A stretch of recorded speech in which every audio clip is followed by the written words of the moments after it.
अस्सलामु अलैकुम वरहमतुल्लाहि वबरकातुहू। शादी का मौका होता है, अकीके वलीमे का मौका होता है।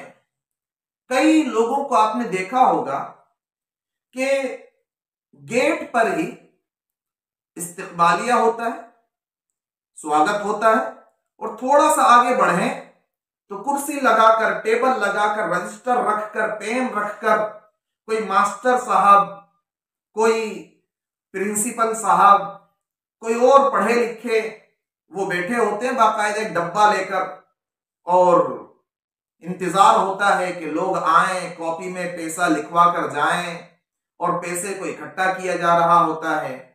तो ये शादियों में, वलीमों में, अकीकों में जो रुपयों पैसों का लेन देन होता है, क्या ये दुरुस्त है या नहीं?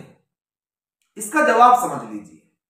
देखिए, खुशी के मौके पर किसी को हदिया देना, तोहफा देना, गिफ्ट देना दुरुस्त है, अच्छी बात है। लेकिन हदिया, तोहफा वो तोहफा रहे, जबरदस्ती उसमें ना पाई जा रही हो।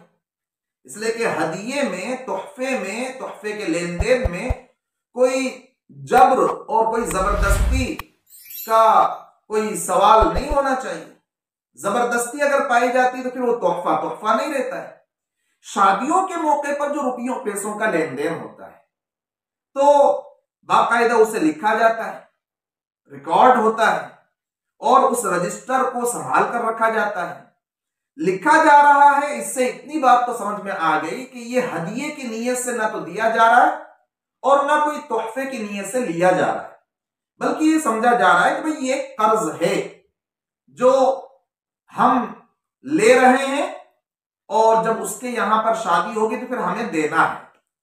जब ये कर्ज है तो बिला जरूरत के कर्ज लेना पाया जा रहा है। और फिर अभी उसने मिसाल के तौर पर 1000 रुपए लिखवाए, अब जब उसके यहां शादी होगी तो आप 1000 के 1500 या 1200 रुपए उसको देंगे। ये जो एक्स्ट्रा आप दे रहे हैं, जब वो कर्ज के तौर पर लिया गया और 200-500 रुपए बढ़ाकर दिए जा रहे हैं, तो ये तो सूद हो गया। इसलिए कि कर्ज जो नफा खींच कर लाता है वो सूद कहलाता है।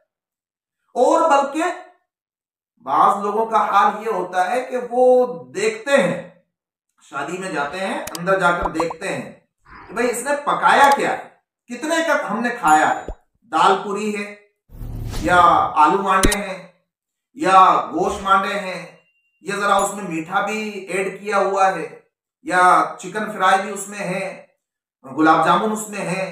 तो फिर वो देख लेते हैं कि भाई हमने खाया कितने का है, कितने लोग थे, जरा उस हिसाब से देख लो भाई, एक इंसान के 200 रुपए के हिसाब से 5 लोग थे तो 1000 रुपए।